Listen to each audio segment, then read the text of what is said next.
bagara. Lehen arretaz hitz egiterakoan, garrantzi handia hartzen du nondik gatozen aztertzeak. Azken hamarkadetan, merkatuak, osasun sistemak diseinatzen hastearekin batera, lehen arretaren gainbera ezagutu dugu hemen. Merkatuaren logika bateraezina baita osasunarekin eta bizitzarekin. Merkatuaren eredua ospital-zentrista da.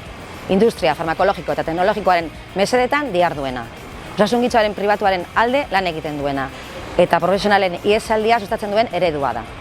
Labek bestelako osasun eredu baten alde lan egiten du. Lehen arreta, lehentasunezkoa baita, beste elementu batzunen artean, guztiok osasunez bizializatu.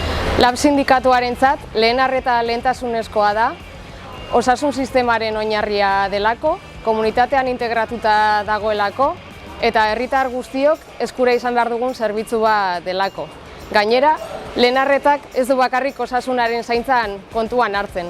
Faktore sozialak, ekonomikoak, kulturalak eta ekologikoak ere hartzen ditu kontuan.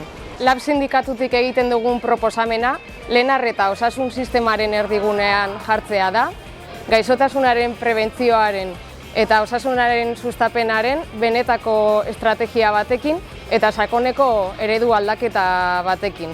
Horregatik, berehalako neurriak hartzea ezinbestekoa dela uste dugu eta bide horretan Lab sindikatuak ekarpen propioa egin dugu lehen arreta indartsu baten beharra gizarteratzen.